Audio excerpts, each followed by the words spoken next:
15.5 inch, shoulder लेंगे हम 7 inch, arm hole लेंगे 6.5 इंच, बस्ट पॉइंट लेंगे 10 इंच पर, एक मार्किंग करेंगे 12 इंच पर, बस्ट लेंगे 9 इंच पर, वेस्ट की मार्किंग करेंगे 9 इंच पर, एक पॉइंट लगाएंगे 3.5 इंच पर, अरे बस्ट की चौड़ाई लेंगे 7 इंच पर, नेक की चौड़ाई लेंगे 3 इंच पर, नेक की लंबाई लेंगे 7.5 इंच पर। फ्रेंच कर्व की मदद से आर्म होल की गोलाई देनी है। फ्रेंच कर्व की मदद से हमें गले की भी गोलाई देनी है। इस तरीके से हमारे गले की गोलाई कंप्लीट हो जाएगी। इस तरीके से बस्ट की गोलाई देनी है। इस तरीके से गोलाई देते जाना है। इस तरीके से गोलाई देते जाना है।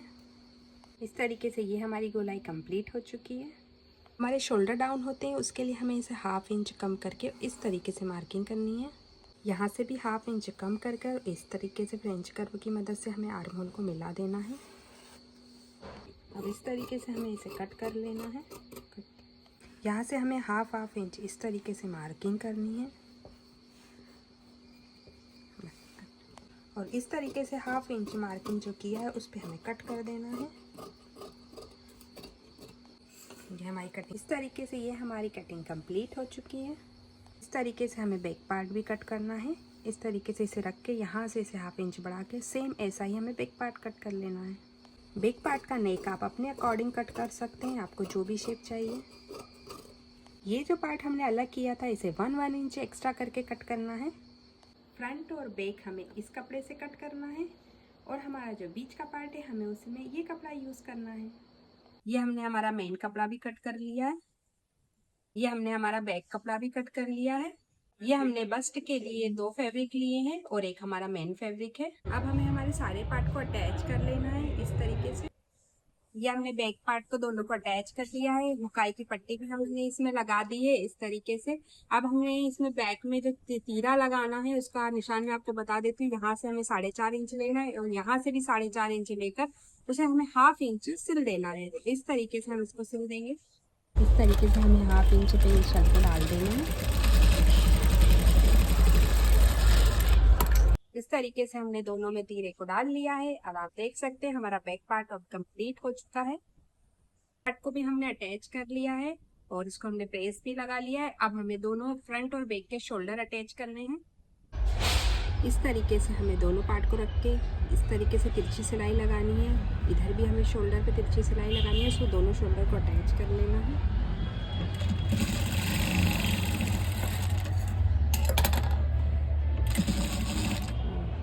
इस तरीके से हमने दोनों शोल्डर को अटैच कर लिया है। अब हमें यहाँ पे गले में पूरे में पाइपिंग लगानी है। तो पाइपिंग कैसे बनाएंगे वो भी मैं आपको बताऊंगी। पूरे हमें गले की मेजरमेंट ले लेनी है, फिर उसके बाद इसमें पाइपिंग भी अटैच करना है। इस तरीके से डोरी मार्केट में आपको मिल जाएगी जो पाइपिंग बनाने के लिए यूज होती है। इससे बहुत ही पतली पाइपिंग बनती है। इस तरीके से हमें पूरा मेजरमेंट कर लेना है कि हमारा गला कितना बड़ा आ रहा है और इस तरीके से मेजरमेंट करके हमें उतनी ही पाइपिंग कट करनी है जितनी हमें बनानी है। तो मैंने इस तरीके से पूरा ये मैं देख लूंगी कि कितना मेरा आ रहा है। ये देखिए यहाँ से हमारा 1/2 हो चुका है। अब इसी को हमें डबल कर लेना है। ये हमने डबल कर लिया है। थोड़ा सा एक्स्ट्रा लेके इसे कट कर लेना है। इससे हमें पाइपिंग को बनाना है तो पाइपिंग बहुत खूबसूरत बनती है। चलो इस तरीके से ये गोल्डन कलर का कपड़ा आपको ले लेना है जो हमारे ब्लाउज में मैच हो रहा है और इसको उड़ेवी तरीके से इसको कट करना है। आप 1.5 इंच कट कर सकते हैं। जितनी हमारी डोरी है उतना ही हमें कपड़ा भी कट करना है। तो ये मैंने एक पट्टी तो कट कर ली। इस तरीके से ये कपड़ा लेके इसमें हमें ये डोरी को बीच में रखना है और इस तरीके से इसको फोल्ड कर देना है। इस तरीके से हमें सिलते जाना है।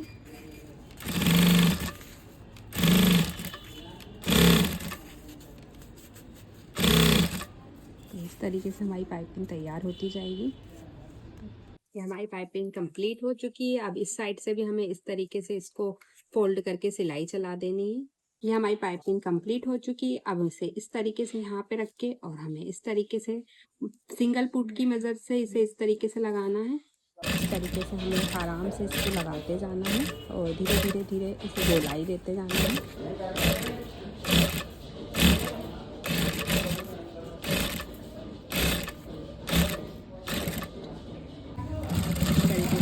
इस तरीके से हमें गोल गोल इसको घुमाते जाना है और इसे एज पे हमें सिलाई लगानी है।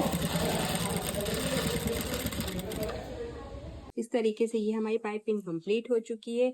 आप चाहे तो इसमें एक और सिलाई भी लगा सकते हैं, आप चाहे तो इसमें तुरपाई भी कर सकते हैं। ये इस तरीके से रहने वाला है। तो ये हमारी पाइपिंग कंप्लीट हो चुकी है। अब हमारे अंदर का जो बेस है वो कंप्लीट करेंगे। ये हमने 2 पीस ले लिए, एक हमारा ऊपर का पीस है और एक हमारा अंदर का पीस है जिसमें हमें पैड लगाने हैं। तो इस तरीके से हम इसे फोल्ड कर लेंगे और यहाँ से हमें इसको 4 इंच की दूरी पे लेना है और यहाँ से हमें 4.5 इंच की दूरी पे लेना है।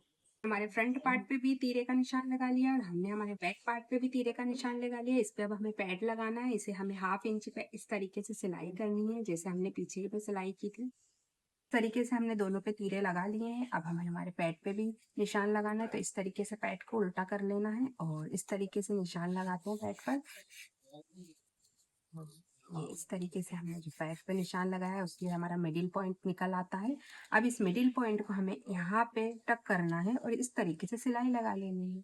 ये हमने हमारे दोनों पैड लगा लिए। अब हमें पैड की जो डिस्टेंस है वो क्लियर करनी है। तो ये हमारी 7 इंच पैड डिस्टेंस आ रही है, तो ये सही है। इस तरीके से इसको इसके ऊपर लगाकर और हमें चारों तरफ सिलाई लगा देनी है। हमने ये कंप्लीट कर लिया है। इस तरीके से ये कंप्लीट हो गया। अब हमें हमारा जो ये पार्ट है इस पे रखकर हमें हमारे जो भी हमारी नेक की लाइन है उस पे निशान लगाना है। इस तरीके से इसे हमने कट कर लिया है। अब इसे हमें यहाँ पे पाइपिंग से अटैच करना है। ये हमारा कंप्लीट हो चुका है। अब इसे हमें अटैच करना है हमारे मेन पार्ट पे। इस तरीके से हमने इसको अटैच कर दिया है। हमने बीडेड पिन पहले लगा लिया है। अब इसमें हमें सिलाई लगानी है और ये जो आप देख रहे हैं यहाँ पे 2 तीरे भी हमें लगाने हैं, तभी जाके हमारा गला सही बैठेगा। इस तरीके से धीरे धीरे घुमाते हुए हमें ये सिलाई लगा लेनी है। ये हमने कंप्लीट कर लिया है इस तरीके से लगा के और यहाँ पे हमने टक्स भी दे दिए हैं जिससे हमारा गला बिल्कुल सीधा बैठा हुआ है। गले में झोल भी नहीं आएगा, यहाँ पे भी कोई झोल नहीं आएगा और ये कंप्लीट हो चुकी है हमारा पार्ट। ये हमने अटैच कर दिया है। इस तरीके से पूरा फिनिश हो चुका है। ये हमारे आर्म होल की गोलाई, ये हमारा टक्स जो हमने बताया था साइड में देने वाला, ये दोनों साइड हमने ये टक्स दे दिया है। अब इससे हमारा गला नहीं झूलेगा, ना ही हमारे शोल्डर डाउन होंगे। अब हमें आस्तीन की गोलाई कट करनी है। तो आस्तीन की गोलाई कट करने के लिए हम इस तरीके से आस्तीन को रख लेंगे और आस्तीन की गोलाई अगर आप इस तरीके से कट करेंगे तो आपकी आस्तीन में भी झोल नहीं आएगा। इस तरीके से रखकर और आपको यहाँ पे फिक्स करना है और यहाँ पे इसको इस तरीके से करके और ये आपको निशान लगाना है आस्तीन में। ये आस्तीन में हमने निशान लगा लिया है। उसके बाद हमें आस्तीन को इस तरीके से गोलाई देनी है। मैंने इसको पहले से ही कट कर रखा था। अगर आप इस तरीके से आस्तीन को कट करेंगे तो आपकी आस्तीन में बिल्कुल भी झोल नहीं आएगा, जो यहाँ पे झोल आता है।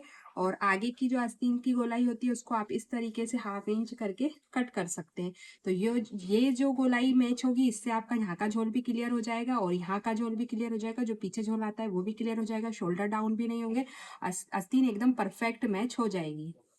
हमने अटैच कर दिया है। यहाँ पे भी हमने टक्स दिया है, यहाँ पे भी हमने टक्स दिया। अब इस टक्स से हमारा गला बिल्कुल फिक्स बैठ गया है, शोल्डर भी डाउन नहीं होंगे और हमारा आर्म होल भी क्लियर हो चुका है। अब हमें इसमें सिर्फ स्लीव्स लगानी है और यहाँ पे भी आप चाहे तो एक टक्स दे सकते हैं, जैसे मैंने इन दोनों में एक टक्स दिया है। जिससे क्या होता है, टक्स से ये हमारा जो पार्ट होता है ये बिल्कुल क्लियर हो जाता है। यहाँ पे भी कोई झोल नहीं आता है, एकदम परफेक्टली हमारा बस्ट पॉइंट भी बैठ जाता है, कहीं कोई झोल नहीं आता है।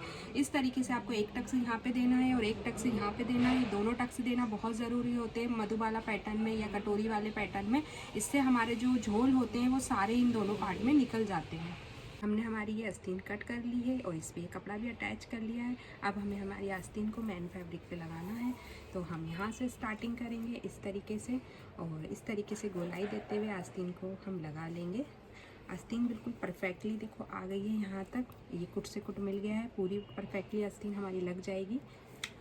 हमारी आस्तीन परफेक्टली मैच हो चुकी है, ये आप देख सकते हैं।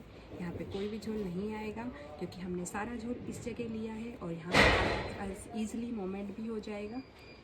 इस तरीके से हमने हमारी फिटिंग लगा ली है। देखिए बिल्कुल भी झोल नहीं आ रहा है और यहाँ से हमने बीडेड पिन लगा के इस कट से इस कट को मिला लिया है ताकि हमारा कट से कट मिल सके।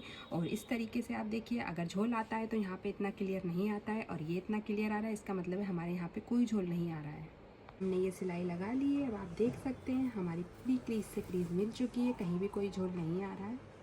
हमारी आस्तीन अटैच हो चुकी है, आप देख सकते हैं इसमें कोई भी झोल नहीं आ रहा है, सारा झोल हमारा यहाँ पे आ रहा है, तो आप इजीली हाथ मूवमेंट कर पाओ। तो फाइनली इस तरह की यूजफुल वीडियो के लिए आप मेरे चैनल को सब्सक्राइब कर लीजिए और बेल आइकन को क्लिक कर दीजिए।